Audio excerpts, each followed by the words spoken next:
Dieu vous bénisse, que sa grâce repose sur vous. Nous aurons une session assez intéressante. Et je veux même dire enrichie ce matin. Nous saluons le bishop José Rosa qui est avec nous, que Dieu te bénisse. Prédicateur distingué de l'évangile. Aniel Dominion, que Dieu te bénisse. Que sa grâce donc repose sur vous. Nous avons donc une adoration Ibo qui nous permet de magnifier le Seigneur, de nous connecter à la source de la révélation, à la source de l'inspiration, afin de pouvoir transmettre l'essentiel et donner vie donc à tout ce qui est mort.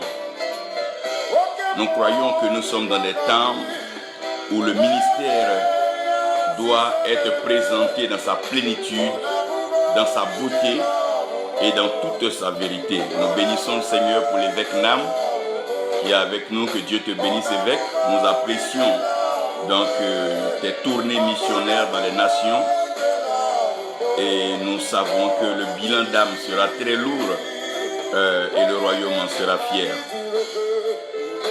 Aujourd'hui, par la grâce de Dieu, je veux présenter un message et essayer donc d'attirer l'attention des uns et des autres. Je veux dire né, père, fils, même débutant dans la foi, parce qu'il est très important que nous réalisons que l'amour est très précieux. L'amour est plus précieux que l'or et toutes les richesses de la terre. Ceci étant, nous ne pouvons pas gaspiller ce qui est précieux. Nous devons préserver, protéger ce qui est précieux. Comme d'ailleurs notre salut. Le salut ne doit pas se négocier. Le salut ne peut pas se brader. Parce que le salut ne se vend d'ailleurs pas. Et de plus en plus, nous devenons légers. Et nous nous laissons donc emporter par tout courant de pensée. Et les choses sacrées commencent à donc être désacralisées. Et nous nous éloignons de plus en plus de la pureté, de la plénitude, de la sainteté et de l'évangile vrai. Donc nous sommes un peu comme pris en ballottage entre la foi et le matériel. Comme pris en ballottage entre le terrestre et le céleste. Et nous perdons de vue l'image de la divinité et nous nous laissons absorber donc par les artifices et la séduction satanique, diabolique et maléfique. Si tel est le cas, nous devons donc bien nous positionner pour pouvoir traduire la pensée de Dieu. Et j'aimerais dire que celui qui sait s'asseoir saura aussi recevoir. Donc il ne faut pas s'asseoir avec tout le monde, il ne faut pas s'asseoir pour écouter tout le monde. Il faut s'asseoir au bon endroit, surtout au bon moment, et écouter le bon message. Aujourd'hui, je veux, par la grâce de Dieu, vous emmener dans une dimension de la révélation de la parole de Dieu. Et le thème que je veux soumettre, c'est « Ne gaspillez plus l'huile ». Pas que je veux me soustraire. Non, non, non, mais ne gaspillons plus l'huile. Ne gaspillons plus l'huile. Je pense que là, ça aura un meilleur sens. Ne gaspillons plus l'huile. Ne gaspillons plus l'huile, s'il vous plaît. Frères et sœurs, ne gaspillons plus l'huile. L'huile n'est plus à gaspiller et il n'est pas question de gaspiller l'huile. Alain Régie a oui, que Dieu te bénisse, que sa grâce repose sur toi. Esther Nyoyo, que la grâce de Dieu repose sur vous et que sa paix soit avec vous.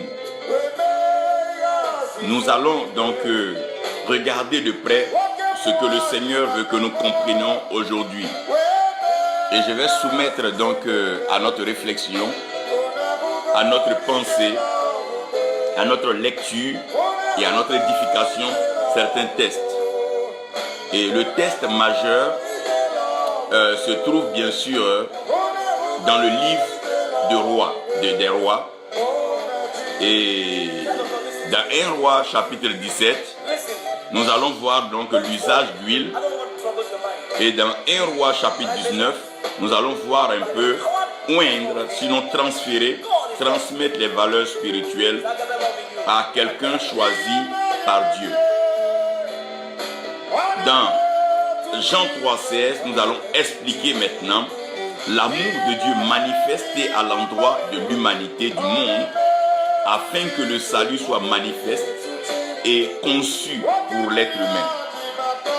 Dans le livre de Jacques, Jacques va dire quelque chose que j'aimerais que nous comprenions. Jacques va dire, y a-t-il quelqu'un de malade parmi vous? S'il y a quelqu'un qui est malade parmi vous, alors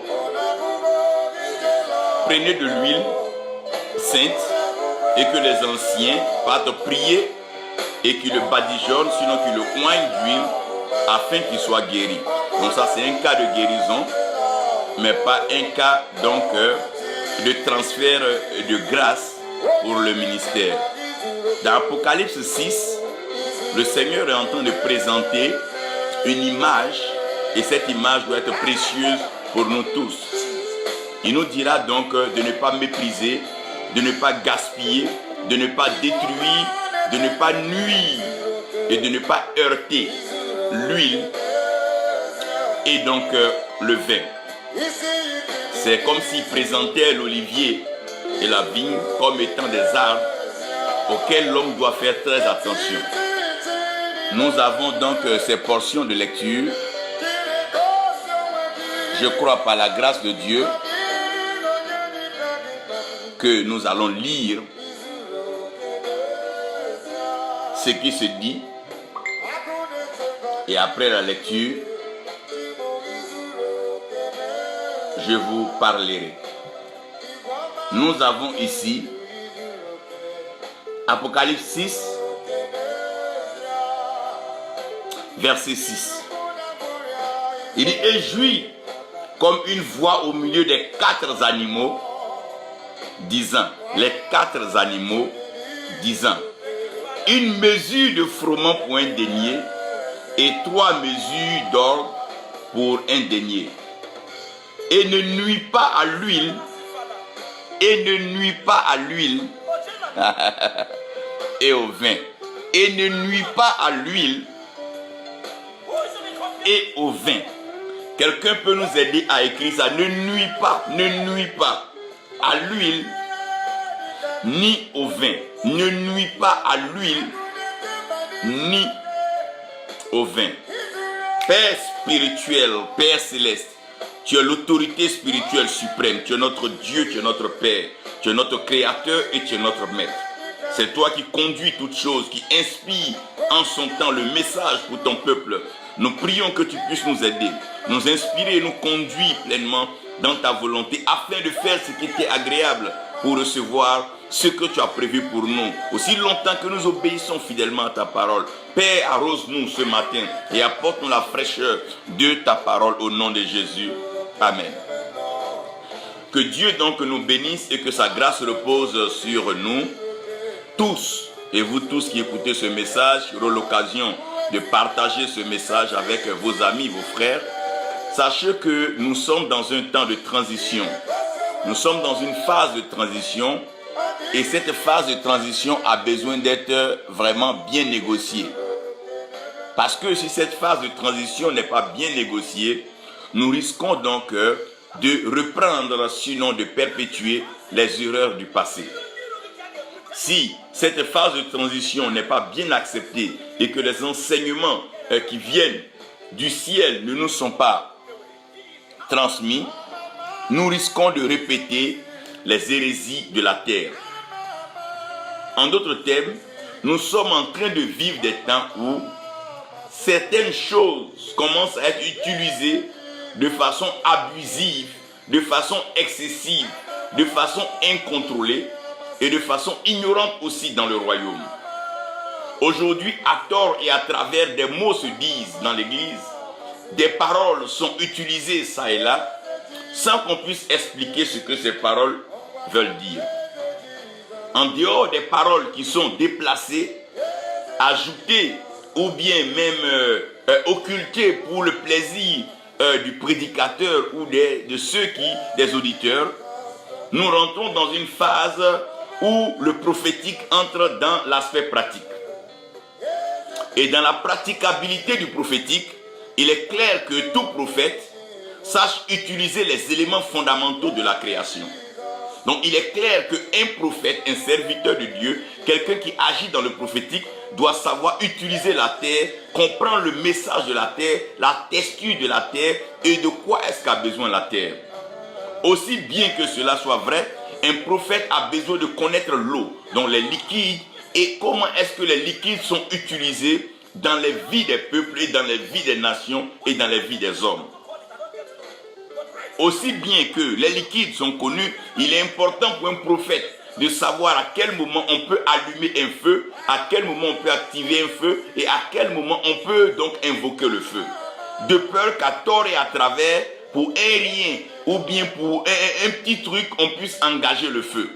C'est un peu comme un policier. Il ne peut pas quand même utiliser son arme à feu pour des choses inutiles. Non, non, non. Je pense que les choses du prophétique sont des choses sacrées et des choses d'une grande utilité. De peur qu'on les utilise à abus ou à excès, il va falloir que nous revenons à ce qui est scripture et ce que dit la parole de Dieu. Le vent ne doit pas être donc utilisé à tort et à travers. Le mot élévation, nous l'entendons ça et là, à tout bout de culte, à tout moment de prière. Mais l'élévation est une action terminale. C'est après avoir été rabaissé, après avoir connu les profondeurs, qu'on va alors maintenant expérimenter les hauteurs. Donc de grâce, ne dites pas les hauteurs comme vous voulez. Ne parlez pas d'élévation comme vous voulez. C'est des vrais mots et c'est des bons mots. C'est des mots qui sont vrais. Mais c'est l'utilisation, l'usage des mots qui pose donc problème. De la même façon que la pratique prophétique devient difficile, il est important pour nous de savoir que l'huile est devenue un peu de trop et sinon mal utilisée dans l'église aujourd'hui. Pour un rien, on est prêt à verser de l'huile sur la tête de X, Y. Malheureusement, les gens sont imbibés d'huile, trempés dans l'huile, nageant dans l'huile, mais nous sommes très étonnés de voir il n'y a pas de changement de vie, il n'y a pas de transformation de vie, il n'y a pas de qualité de vie, il n'y a même pas exercice même de ministère. On a oint des gens, on a fait de grandes cérémonies où on a porté des toges, des tenues coûteuses et l'huile a coulé.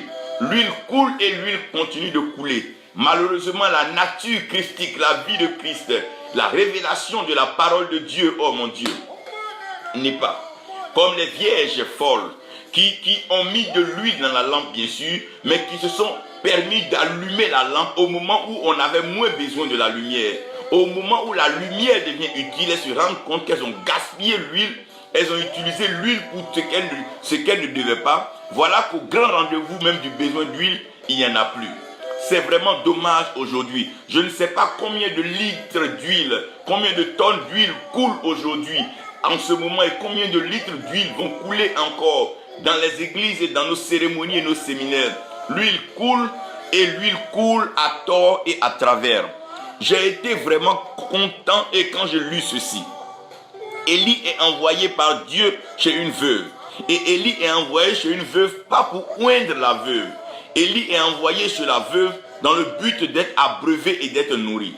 Mais lorsque Élie va arriver chez cette veuve-là, il va se trouver qu'il aura un manque, il y aura une perte, il y aura une fuite. Donc pour la restauration, Élie va faire intervenir l'huile pour restaurer ce qui a été donc perdu, aussi bien matériellement, financièrement et socialement. Maintenant, le même Élie qui venait de suivre de façon miraculeuse la multiplication de l'huile va être envoyé par Dieu d'aller oindre Élisée. Donc Dieu envoie Élie d'aller oindre Élisée. Alors que Élie doit aller oindre Élisée, ce qui est étonnant dans ce texte-là, et que je veux bien dire, lorsque Élie voit Élisée, Élie ne prend pas d'huile, il ne prend ni fiole, il ne prend ni corne pour verser de l'huile sur Élisée, mais il jette le manteau, il jette le revêtement, il jette la couverture sur Élisée. Qu'est-ce que je veux dire? Il y a trop de personnes imbibées d'huile, mais qui sont nues. Si tu as de l'huile sur ton corps, que tu es nu ou petit parti, le problème aujourd'hui, c'est un problème de revêtement. C'est un problème de manteau. C'est un problème de tenue pour pouvoir continuer le travail. Ce n'est pas une question d'huile. Non, non, non, non. L'administration évolue parce qu'on a une passation de service et une passation de charge. C'est un document, c'est des revêtements, c'est des fichiers, c'est des informations qu'on doit te transmettre pour que tu puisses continuer le travail. Ce n'est pas une question de verser de l'huile sur la tête d'une personne parce que nous voulons. Élisée avait besoin de continuer le travail. Regardez bien, quand Élisée retournait, ce n'est pas de l'huile qu'il avait, mais il avait le manteau d'Élie. Et avec le manteau d'Élie, il pouvait frapper les eaux, ouvrir les eaux et passer. Et les fils des prophètes, ayant vu, bien sûr, Élisée, ont dit, l'esprit d'Élie repose sur lui. Alors que chez les fils des prophètes, il y a des cérémonies toujours qui sont faites. Malgré les cérémonies, l'esprit d'Élie ne reposait pas sur eux. Frères, je crois que nous devons être concrets. Les pères aujourd'hui, au lieu d'arroser les fils d'huile, je pense qu'on doit être sincère. S'il y a manteau, nous devons transmettre le manteau. S'il y a un héritage précieux du royaume, nous devons transmettre à nos fils, à nos successeurs. Il n'y a pas de succès sans successeur et il n'y a pas d'avenir sans devenir. Si nos fils ne deviennent pas quelqu'un, alors l'avenir sera vraiment en pointillé et l'avenir sera un gros risque. S'il n'y a pas de devenir prophétique, il n'y a pas de devenir royal, il n'y a pas de devenir sacerdotal, je suis convaincu que le royaume aura du mal à pouvoir trouver ce qu'il faut pour continuer la mission glorieuse que le Seigneur nous a donnée. Ne soyons pas jaloux et méchants, ne soyons pas égoïstes et individuels avec le manteau que nous avons reçu. Nous l'avons reçu gratuitement et nous devons le livrer et nous devons le donner gratuitement. Le combat est devenu sérieux et ce monde est en train de s'égarer. Les hommes sont en train de se perdre dans ces ténèbres-là. Et aujourd'hui, l'illusion est partout. On n'a plus besoin de journal, on n'a plus besoin de journalistes pour nous dire ceci. Les hommes sont en train de souffrir et mourir dans les nations. Aussi bien dans l'église, l'ignorance est en train de tuer parce que l'incrédulité s'est installée. L'incrédulité s'est installée pourquoi? Parce que les œuvres dont nous ont parlé nos pères, les signes, les prodiges, les miracles, oh mon Dieu, les merveilles que fait notre Dieu, nous avons besoin de cela. Mais le problème, il n'y a pas de manteau. L'huile est gaspillée, mais il n'y a pas de manteau. L'huile coule et il n'y a pas d'esprit qui suit cela. Ouh! Tous les jours, les hommes versent de l'huile sur des hommes et des femmes. Mais à notre grande surprise, rien ne se fait. Frère, ne gaspillez plus l'huile. Non, ne gaspillez plus l'huile, ne gaspillons plus l'huile. Dis à ton frère, dis à ta soeur. Quand tu rentreras, dis à ton pasteur, dis à ton prophète. Dis bien sûr à ton apôtre, à ton évangéliste et à ton docteur. De ne plus gaspiller l'huile, il y a mieux que ça à faire. Nous avons besoin d'un transfert de manteau. On a besoin de transfert de manteau. Nous avons besoin de oindre, équiper et envoyer les gens pour accomplir l'œuvre de Dieu. Sinon, arrêtons de gaspiller l'huile. J'aimerais donc présenter le message en vous donnant bien sûr le mystère des liquides. Quand on parle des 4 éléments de la création, comprenez bien sûr que il y a la terre, il y a l'eau, il y a le feu et il y a le vent. Et au milieu de ces 4-là, Dieu sort l'homme parce que Dieu, en créant l'homme, Dieu prend la poussière de la terre. Avec Jérémie, il parle du potier. Donc il met de l'eau dans la terre pour avoir l'argile malléable. Et Dieu va souffler dans les narines de l'homme qui est le vent. Après, Dieu va bénir l'homme par sa parole qui est un feu dévorant. Donc en tout homme, il y a la terre, il y a l'eau, il y a le feu et il y a le vent. Donc cette chaleur que nous avons, il y a bien sûr ces éléments. Et comprenez qu'au ciel, le feu est sous forme de parole. Parce que la vapeur a été manifestée à la création de la terre. Donc la vapeur est sortie parce qu'il y avait le feu, donc le feu était dans la terre. Mais au ciel, le feu est sous forme de la parole de Dieu. C'est pour ça que David dit, oh Dieu, pour toujours, ta parole est établie dans le ciel. Il parle de ce feu. Maintenant, dans le ciel, la terre est représentée comme étant le vent. Parce que le ciel est aussi le lieu de déplacement de Dieu et Dieu se déplace sur les ailes du vent. Mais ce qui est maintenu au ciel, c'est l'eau. Donc quand Dieu crée au commencement, Dieu crée les cieux et la terre. La terre est en forme vide et il y avait aussi les ténèbres à la surface des profondeurs des abîmes. Mais l'Esprit de Dieu se mouvait à la surface des eaux en exercice et en entraînement prophétique et spirituel. Donc Dieu va séparer les eaux et Dieu va élever des eaux en haut et il va maintenir des eaux en bas. Les eaux que Dieu va élever en haut, Dieu va appeler les eaux d'en haut et les eaux qui vont rester en bas, on va appeler ça les eaux d'en bas. Et ces eaux d'en bas là, que Dieu va demander que les eaux se retirent. Et quand les eaux vont se retirer, alors la terre va apparaître parce que c'est le cercle que Dieu appelle la terre. Il va mettre donc entre les eaux d'en haut et les eaux d'en bas un espace de vent qu'on va appeler bien sûr le firmament. Dans ce firmament, nous aurons donc l'atmosphère, nous aurons la stratosphère, nous aurons la lithosphère, tout ce que vous savez. Au fil du temps que nous allons monter, le vent n'aura pas la même teneur et n'aura pas donc la même constitution.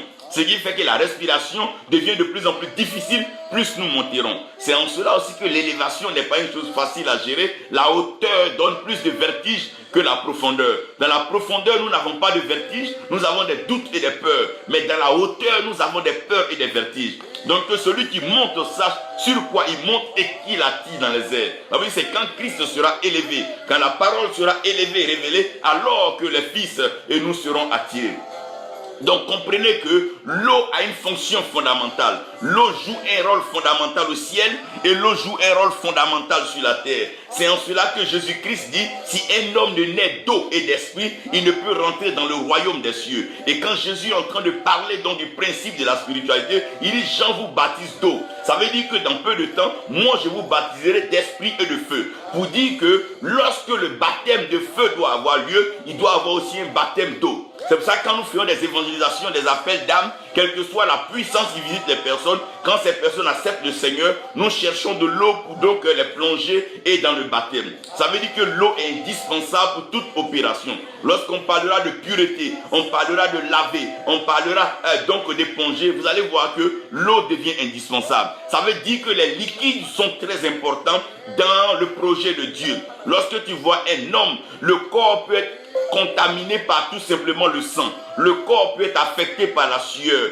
Le corps peut être affecté donc par les morts. Le corps peut être affecté par la salive. Parce que les liquides dans le corps peuvent affecter, infecter, détruire le corps. Lorsque le sang d'une personne est infecté, l'infection du sang peut détruire les organes du corps. Aidez-moi à expliquer quelque chose ici. Donc les liquides vont jouer un rôle très important dans la restauration de la terre. C'est parce que les eaux se sont retirées que la terre est apparue. Donc ça veut dire que la révélation, la forme et l'apparence de la terre dépend du retrait et du mouvement des eaux. Aussi longtemps que les eaux vont se mouvoir, la terre aura aussi donc sa portion. Regardez bien, un lieu où il y a beaucoup d'eau, la terre est fertile et c'est favorable à l'agriculture. Mais un lieu où il n'y a pas d'eau, ça devient directement un désert et la culture, les plantes ne peuvent pas donc évoluer. Ça veut dire que la fertilité de la terre, oh mon Dieu, la fertilité de la terre, oh mon Dieu, dépend bien sûr de l'eau. C'est pour ça, lorsque nous voulons connaître les richesses de la terre, nous devons connaître le mouvement de l'eau. Dans Genèse, Dieu place le jardin à l'orient d'Éden. Et le jardin à l'orient d'Éden est visité par un fleuve. Et ce fleuve-là va se diviser en 4 bras. Et quand ce fleuve va se diviser en 4 bras, les bras vont donc révéler les richesses. La Bible dit que, oh mon Dieu, quand la Bible parle de ces fleuves, la Bible parle de l'or. L'or qui sort, les pierres précieuses sont révélées par les autres. Ça veut dire que quoi? La révélation, la fertilité, la beauté de la terre dépend donc des eaux. Lorsqu'il n'y a pas d'eau, il n'y a pas de beauté, il n'y a pas de fertilité. Que serait l'homme s'il n'y avait pas l'eau pour qu'il se lave? Saleté, souillure et odeur. Comprenez un peu ici que l'eau a un rôle très important dans la vie de la terre. Lorsqu'il n'y a pas d'eau, la terre se meurt. Lorsqu'il n'y a pas d'eau, les peuples meurent, les animaux meurent. Lorsqu'il n'y a pas d'eau, la vie devient invivable. L'eau devient maintenant le liquide de l'existence. C'est pour ça que l'enfant dans le ventre de sa mère est conçu dans un liquide de l'eau qu'on appelle le liquide amniotique. La vie de l'homme est révélée dans l'eau. Même le Seigneur Jésus-Christ, quand il est né, regardez bien, c'est lorsqu'il est plongé dans l'eau que le ciel s'ouvre. Chaque fois que l'eau s'ouvre sur la terre, le ciel s'ouvre aussi pour annoncer un message. C'est lorsqu'il est descendu dans les eaux que Dieu a dit, celui-ci est mon fils bien-aimé, Dieu le Père bien sûr, en qui j'ai mis mon affection, écoutez-le. Comprenez un peu ici que les liquides ont une mission particulière. On ne joue pas avec les liquides. On ne s'amuse pas avec les liquides. C'est comme dans une voiture. Les liquides ont une mission, un rôle très important. Le carburant, l'huile, l'eau, tous les liquides qui sont dans un véhicule, tu t'amuses avec, tu resteras en pleine brousse et en pleine forêt quelque part. On ne s'amuse pas avec le réservoir de carburant, on ne s'amuse pas avec le pot d'huile et on ne s'amuse pas aussi avec le pot d'eau. C'est avec cela qu'on arrive à harmoniser tout ce qui se passera dans le moteur. La vie de l'homme n'est rien sans l'eau. Oh, je voulais dire que l'homme est l'eau, mais l'homme commence dans l'eau.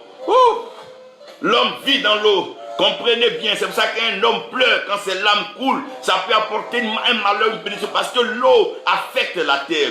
L'eau peut affecter une vie, l'eau peut affecter une destinée, peut affecter une nation. Regardez un peu bien, les nations étaient nommées en fonction des mouvements des eaux. Les deux pays Congo étaient nommés à cause de quoi? À cause du fleuve Congo. Aidez-moi à regarder un peu le Niger et le Nigeria sont nommés par rapport à quoi? Au fleuve Niger. Allez-y me voir à la haute et la basse Volta. À cause de la Volta. Regardez le Tchad, le lac Tchad. Partout où on parle d'eau, on parle de terre restaurée.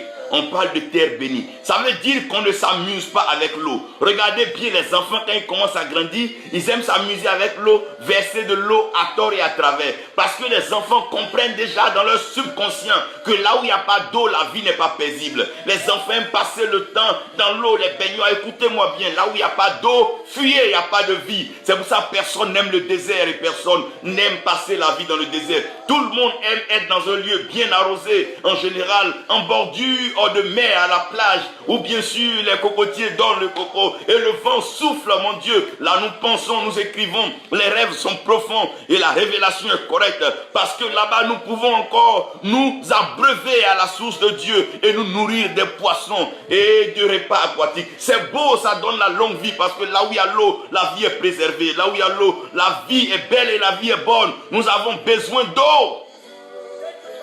De l'eau, oui, nous en avons besoin.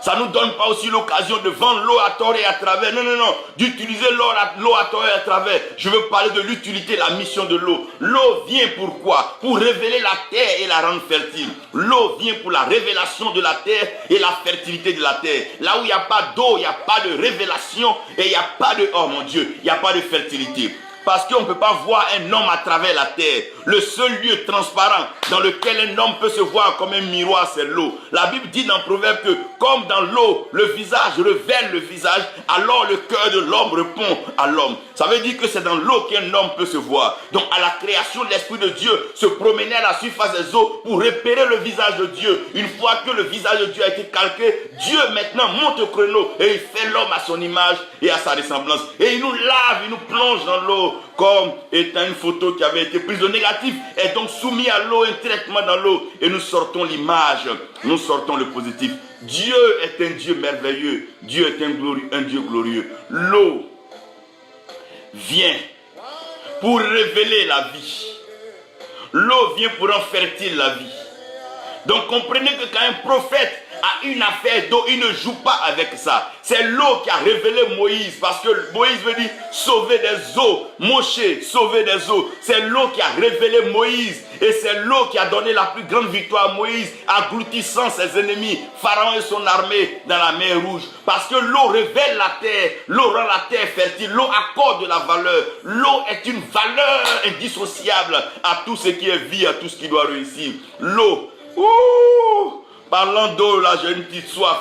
De l'eau. Oui, de l'eau. À boire, de l'eau pour se laver, de l'eau. Pour purifier nos vies.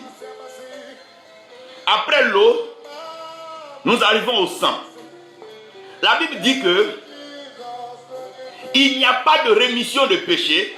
Donc il n'y a pas de pardon de péché s'il n'y a pas effusion de sang. Ça veut dire que le sang vient dans le but de quoi? De pardonner le péché et de soulager les esprits. Donc, on ne peut pas faire couler le sang à tort et à travers dans un pays. Ce n'est pas normal. On ne peut pas faire couler le sang à tort et à travers dans les sanctuaires. Ça n'a pas de sens. Pourquoi est-ce que le sang coule et pourquoi est-ce que le sang continue de couler? Pourquoi ces crimes rituels et pourquoi tous ces rituels? On n'en a pas besoin. Le sang coule dans lequel sens? Pour la rémission des péchés. Et Dieu n'est pas n'est pas un Dieu assoiffé de sang. Ce que Dieu voulait, il a pourvu pour lui-même. Il a envoyé son Fils unique sur la croix, avec quiconque croit en lui ne périsse point, mais qu'il ait la vie éternelle. D'où vient que tous les jours, sacrifice par-ci, sacrifice par-là, sang par-ci, sang par-là. Excusez-moi, il n'y a pas de rémission de péché sans effusion de sang. C'est-à-dire quand le péché est déjà pardonné, alors pourquoi faire couler le sang? On n'en a plus besoin. C'est ça le dommage, la tragédie, la misère, la malédiction en Afrique. Des crimes ça et là, du sang pour adorer, des soi-disant idoles que nous ne comprenons pas. Et le sang coule ça, le sang des animaux, le sang de la volaille, du petit bétail et du gros bétail. Le sang coule dans les pays et nous sommes étonnés de voir des calamités. Nous sommes étonnés de voir des destructions. Nous sommes étonnés de voir la colère de Dieu. Pourquoi? Parce que le sang ne doit pas couler. Ne gaspillez pas l'huile. Mais ne jouez pas avec le sang, mon Dieu. Comment est-ce que je peux vous le dire? Ne jouez pas avec le sang. À tort et à travers, rituel, sacrifice, ça et là. Arrêtez ceci, on ne joue pas avec le sang. Chaque fois que le sang coule, un esprit est invité, un esprit est convoqué. Cet esprit peut être animé de haine, de vengeance, de malheur. Souvenez-vous, quand le sang d'Abel a touché la terre, le sang a crié haut vers Dieu. Ouh! Oh mon Dieu. Oh mon Dieu. Faisons attention au pays. Faisons attention au continent. Faisons attention à l'Afrique. Aujourd'hui, nous nous plaignons que c'est l'Europe, c'est les États-Unis. Mais aujourd'hui, à quel niveau de crime rituel sommes-nous? Le sang coule à longueur de journée dans les campements, les villages, les villes et même les capitales. Pourquoi? Parce qu'on n'a pas compris ces puissances maléfiques que vous recherchez. Vous n'en avez pas besoin. Si vous ne faites pas couler le sang, alors vous êtes dans la félicité de Dieu. Mais celui qui fait couler le sang d'autrui aura Dieu contre lui, aura Dieu devant lui. Et Dieu se dressera contre tout pouvoir satanique et sanguinaire. Parce que Dieu ne prend pas plaisir à voir le sang couler. Le sang vient pour la rémission du péché. Lorsque nous étions encore pécheurs, oui, Christ est mort pour nous, selon les Écritures. Mais après cela, allons-nous continuer, à cause de nos ancêtres, nos idoles, à égorger ça et là, poulet, mouton, cabri, bœuf, et même des êtres humains? Ne jouez pas avec le sang. Ne faites jamais couler le sang d'un être humain. Non. Parce que l'âme vit dans le sang. Et l'âme a une valeur particulière aux yeux de Dieu.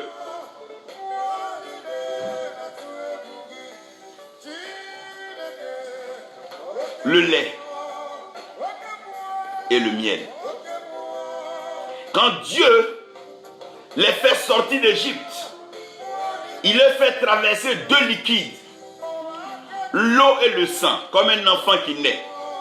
Et quand le bébé naît, il est mis sur la poitrine de sa mère pour commencer à prendre contact avec le lait. Parce que c'est le lait qui va déterminer sa croissance et sa vie. L'enfant ne se nourrira pas de sang, mais à sa naissance, la mère perd de l'eau et perd du sang, comme la mer rouge qui présente bien sûr l'image de l'eau mélangée au sang, comme ce que la mère perd à la maternité. Mais quand l'enfant sort de là, il va directement sur la poitrine de la mère, le sein de la mère, pour aller commencer à téter le lait. Et quand Dieu les fait sortir d'Égypte, en traversant la mer, oh mon Dieu, en traversant la mer rouge, l'eau et le sang, il les envoie dans un pays, oh Dieu, où coule le lait et le miel. Le lait est le liquide de la faveur. Quand Dieu veut favoriser quelqu'un, Dieu le met à l'état d'un Benjamin, du dernier né. Il dit les derniers seront les premiers, c'est par faveur. C'est pas parce que les derniers seront trop forts, c'est pas parce que les derniers seront trop riches, trop puissants, mais c'est la faveur de Dieu. Il fait grâce à qui il veut et il est libre d'élever qui il veut. C'est Dieu qui a bien voulu bénir Benjamin. Lorsque Dieu devait voir le premier roi arriver en Israël, il a pris Saül qui est de la tribu de Benjamin. Lorsque le premier apôtre envoyé vers les païens, les gentils, devait être donc choisi, Paul, Saul de Tarse, vient de la tribu de Benjamin. Aujourd'hui, même vous regardez en Israël, nous avons Benjamin. Vous comprenez que c'est une faveur, c'est la faveur. Le lait, c'est la faveur. Paul dit, je suis venu vous prêcher l'évangile, mais je me suis rendu compte que vous étiez encore au lait. Ça veut dire que je n'ai pas besoin d'insister, c'est une chose dure du royaume, mais je vous ramène des choses favorables, des choses accessibles, des choses compréhensibles. C'est ça la faveur. On ne frappe pas un bébé qui est au lait. On ne maltraite pas un bébé qui est au lait. On ne tue pas un bébé qui est au lait. Même quand le bébé qui est au lait, oh mon Dieu, le lait c'est la faveur. Donc quand il parle de la terre où coule le lait, il parle de la terre de la faveur. Et sur cette terre-là, je ne serai pas dur envers vous. Je ne vais pas vous traiter comme des esclaves. Je vous traiterai comme des petits-enfants. Je vous traiterai comme des bébés. Je vous traiterai comme des nouveau-nés. Je vous traiterai comme les derniers. Je vous traiterai comme les rescapés. On ne joue pas comme on veut avec la dernière chance. Mais on s'y applique, on s'attache. Donc, le lait, c'est le liquide de la faveur. Là où il n'y a pas de manifestation de lait, il n'y a pas de manifestation de faveur. Vous allez comprendre que dans les pays sahéliens, où normalement l'agriculture n'était pas favorable, Dieu arrive à enrichir, à bénir, à maintenir ce peuple par la grâce du lait. Vous allez comprendre qu'il y a des bains de lait par-ci, des bains de lait par-là. Il y a aussi ce qu'on appelle la consommation du lait qui est caillé. Mais je ne vous demande pas d'aller faire des bains de lait, ça et là, des bains de vin, à des femmes mariées et à des hommes. Non, c'est pas normal. C'est pas normal. Arrêtez de gaspiller l'huile. Et d'utiliser à tort et à travers les liquides de la création que Dieu donne pour bénir les vies. Le lait, c'est la faveur. Et le miel, c'est le bonheur. Le miel, c'est le bonheur. Lorsque Samson déploie sa force pour la première fois pour confronter le lion qui tue le lion, en revenant dans la carcasse du lion, il trouve le miel. Ça veut dire quoi? Après l'effort, il y a un bonheur. Ne soyez pas des partisans du moindre effort. Ne reste pas à attendre le ciel descendre la pluie. Même si la pluie tombait du ciel, la pluie ne ferait pas un champ pour quelqu'un. Il va falloir s'aimer quelque chose dans la terre. C'est au bout de l'effort que nous trouvons le bonheur. Il y a toujours un bonheur quelque part, mais c'est au bout de l'effort. Et Samson va trouver le miel au bout de l'effort. Quand un homme marie une femme, après tout ce qui s'est passé, dot, ça et là, rencontre, après avoir payé tout, il va avec elle en lune de miel et en nuit de miel. Pourquoi? Le bonheur. Le bonheur se savoure après un sacrifice. Le bonheur se déguste après avoir payé un prix. Ne jouez pas avec les liquides. Ne vous amusez pas avec le lait, le miel à terre et à travers, de peur que cela vous détruise avant son temps. Ne vous amusez pas avec la faveur et le bonheur de Dieu. Quand Dieu décide d'accorder le bonheur à un peuple, ce peuple vivra le bonheur. Quand Dieu décide d'accorder la faveur à un peuple, ce peuple aura la faveur de Dieu. C'est Dieu qui favorise qui il veut et qui accorde le bonheur à qui il veut. Le bonheur découle de la bénédiction. Quand un homme est béni, il vit dans le bonheur. Et comme tu es béni, tu vivras dans le bonheur. Et la faveur de Dieu ne se éloignera jamais de toi.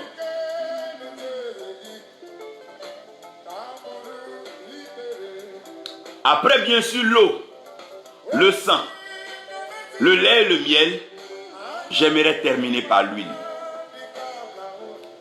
Cette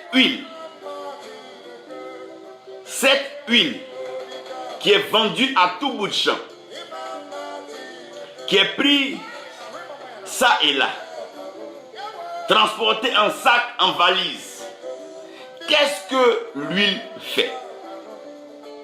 Le but de l'huile, c'est d'apporter la restauration. La restauration est une facilitation. Vous avez une clé, il y a longtemps vous ne l'avez pas utilisée dans une cellule. Vous essayez de la mettre, elle est difficile à rentrer, elle est dure. Vous y appliquez un peu d'huile comme un lubrifiant et ça passe. Donc l'huile est un lubrifiant, est un facilitateur de la vie. Lorsqu'une situation devient difficile, on fait passer un peu d'huile pour pouvoir faciliter ces situations. Donc, dans l'Ancien Testament, vous allez comprendre que la royauté n'était pas facile. Parce que Dieu étant roi, et Christ étant le roi des rois, il était très difficile qu'un roi puisse régner si Dieu ne lui fait pas de facilité. Si Dieu n'étend pas sa main sur un roi, personne ne peut régner comme Dieu le dit.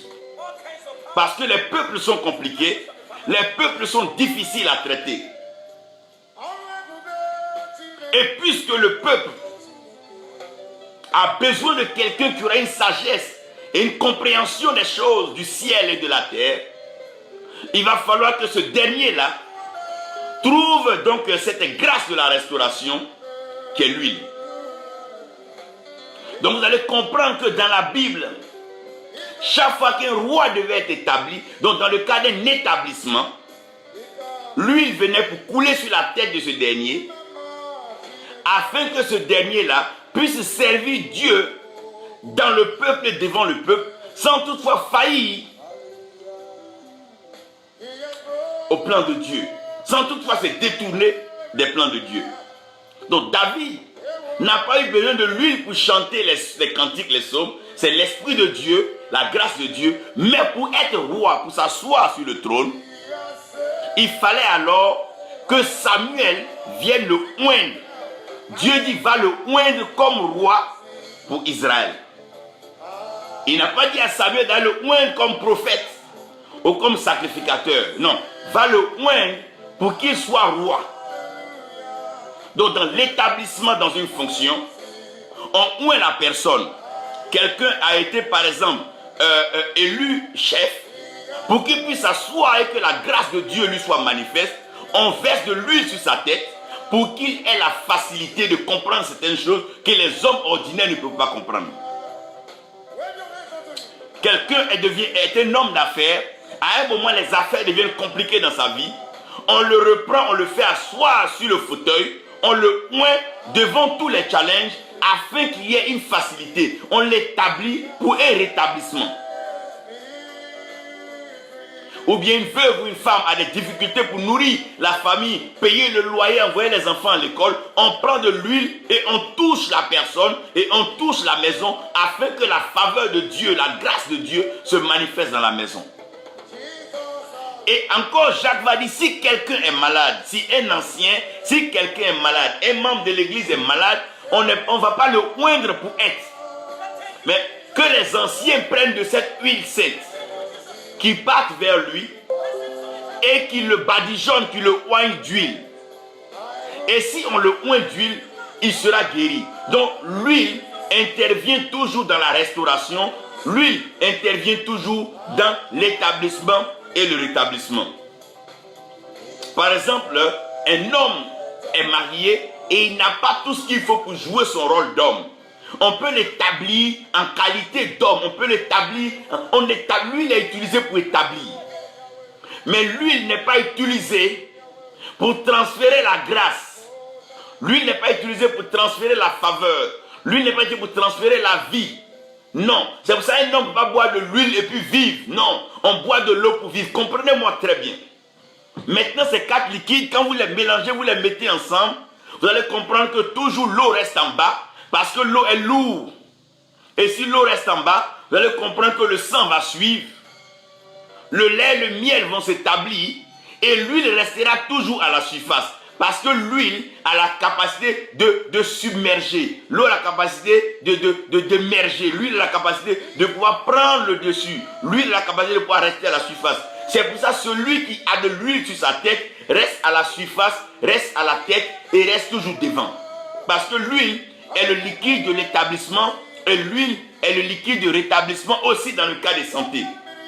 L'huile est un liquide qui ressort la beauté, qui ressort la valeur du corps. Par exemple, lorsque quelqu'un se oint, ça ressort, ça fait briller le corps. C'est ça le rôle de l'huile. Mais excusez-moi, cette huile est utilisée pour briser la malédiction, pour rétablir. La Bible dit que le péché est brisé, le joug est brisé par l'huile, le joug est brisé par l'onction, est brisé par l'huile. Donc quand quelqu'un a un lourd fardeau qui n'arrive plus à porter, c'est avec l'huile qu'on gère cela.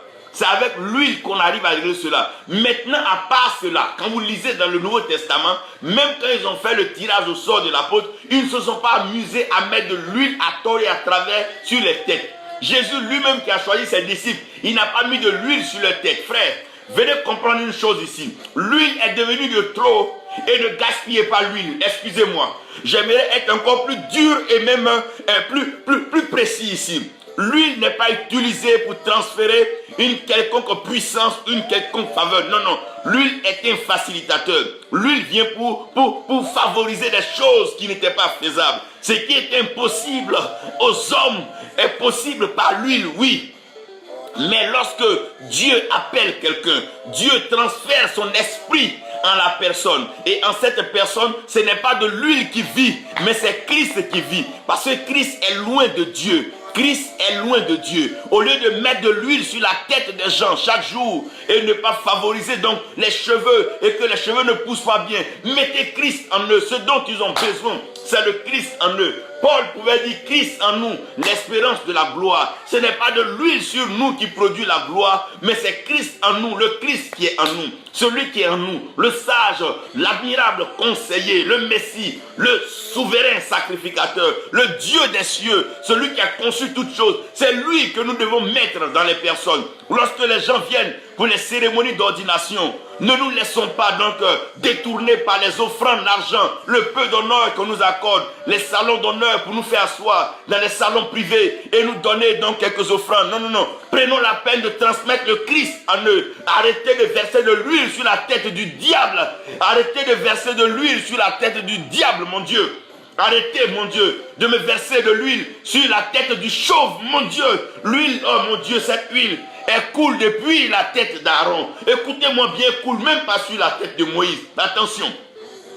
Arrêtez de grâce à tort et à travers de rendre des gens ouin, ça et là, parce que vous pensez que l'huile fera tout. C'est le Christ qui doit être formé en eux. C'est pour ça que les vies ne sont pas changées. Il n'y a pas de changement. Il n'y a pas de manifestation de sagesse et de qualité de vie. Il y a toujours l'enfantillage et la mort les poursuit. La malédiction les poursuit. C'est l'huile qui libère. Arrêtez de me verser des tonnes d'huile sur les gens sans leur présenter le Christ. Ce dont nous avons besoin, c'est le Christ et ce n'est pas de l'huile que nous avons besoin. C'est Christ doit être formé en nous. Le Christ doit être formé en nous. Oh, Paul dit, mes petits enfants, pour qui je souffre les douleurs de l'enfantement, afin que quoi Christ soit formé en vous. Sinon, on allait fabriquer une piscine à huile et ceux qui veulent viennent plonger dedans. Quand ils ressortent de là, ils sont pasteurs, ils sont apôtres, ils sont rois. Arrêtez ces bêtises, arrêtez ces jeux. Ne gaspillez pas l'huile, ne gaspillez plus l'huile. Arrêtez ce jeu d'huile. Il y a plus sérieux que ça. Il doit être prêché dans toute sa mesure et il doit être intégré, installé dans la vie des hommes. C'est Christ qui est en eux qui fera la différence demain. L'huile, chacun peut en acheter et verser même à satiété et à volonté sur sa tête. Même se mouiller tout l'habit. Toujours, on a oué un tel, on a oué une telle, on a fait bain de lait à une telle. On a fait bain de sel à terre. Mais quels sont ces jeux-là? On dit que Christ soit formé en eux. Quel jour vous allez arrêter ce jeu prophétique-là pour comprendre que l'esprit de Christ est l'esprit de la prophétie? Le manteau d'Élie, cela suffit à Élisée d'accomplir les miracles, le ministère, sans toutefois que Élie verse de l'huile sur sa tête. Que sommes-nous en train de faire? Que sommes-nous en train de faire? Des promenades ça et là avec des cornes à tout bout de champ. Mais pourquoi? Pourquoi? Ne gaspille pas l'huile. Ne gaspillez pas l'huile, ne gaspillons pas l'huile de grâce. Revenons à ce qui est authentique. Si cette génération doit pouvoir triompher, elle doit connaître la vérité, elle doit entendre le message de Christ, la révélation de la parole de Dieu. Car lui seul est le chemin, la vérité et la vie. Et nul ne vient au Père sans passer par lui. Voici ce qui se passe. Arrêtons le jeu d'huile. On a trop versé de l'huile sur la tête du diable, la tête des diablesses. On a versé de l'huile sur la tête des ingrats, des méchants, des impies. L'huile a été tellement gaspillée qu'aujourd'hui, l'huile commence à perdre sa valeur. Tout le monde a de l'huile sur lui. Même les enfants. Et il l'utilise à tort et à travers. Oh Dieu, Aide-nous, Seigneur. Ne gaspillez plus l'huile. Leader spirituel, aîné, père, transférez des manteaux vrais à des fils. Transférez-leur votre connaissance. Transférez-leur vos opportunités, vos portes. Transférez-leur la grâce de pouvoir avancer dans le ministère. Donnez-leur l'opportunité d'avoir accès à vos pupitres, à vos chairs, pour prêcher ce que Dieu a mis en eux. Comme Élie, le sacrificateur, pouvait permettre à Samuel d'aller se coucher et écouter la voix de Dieu. Donnez un lieu où les jeunes serviteurs de Dieu vont apprendre à servir Dieu. Évitez de les précipiter à des célébrités, à l'argent, à des mariages. Ce n'est pas ce qui est le plus important. Si Christ n'est pas en eux, comment est-ce qu'ils pourront traiter une femme et des enfants? Si Christ n'est pas en eux, quand est-ce qu'ils pourront manifester l'amour? Arrêtons de précipiter les gens, les envoyer à l'abattoir. La mort précoce, prématurée est pleine parce qu'il y a de l'huile, mais sans vêtements. Une fille qui s'est bien pomadée à l'huile, qui sort sans vêtements, serait prise pour une folle et la risée du peuple. Donnez-leur un revêtement. Ce n'est pas une question d'être loin, c'est une question d'être revêtu. C'est un problème de revêtement. On a besoin de revêtement. Un père pour couvrir avec son amour un fils, une mère pour couvrir sa fille, son fils avec de l'amour, pas l'hypocrisie, la méchanceté, la haine, les maudisants ça et là. C'est de ça qu'il est question, non. Arrêtons de gaspiller l'huile. Arrêtons de gaspiller l'huile et faisons le vrai travail. Permettons aux autres d'exprimer leurs dons, leur ministère. Permettons à ce qu'une plateforme leur soit donnée. Que les fils aient une opportunité de présenter déjà le projet de l'avenir. Et que les pères corrigent s'il y a raison d'être. Arrêtez de verser de l'huile vide sur les têtes. Ne gaspillez pas l'huile de grâce. Je vous en supplie. Nous sommes interpellés et je veux être même pointu là-dessus. Ne gaspillons plus l'huile. Il y a plus précieux que ça. Il y a plus sérieux que ça. Il y a plus fondamental que ça. Nous devons former le Christ. Placer le Christ en eux. La parole est une sémence. La sémence, il faut la planter, il faut la mettre. Il faut la mettre. Nous avons besoin de ça. Oui, Moritier, nous avons besoin de ça, Elage. Thierry, nous en avons besoin. Majo, nous en avons besoin. David Ariel, nous en avons besoin. Arrêtons de jouer avec lui la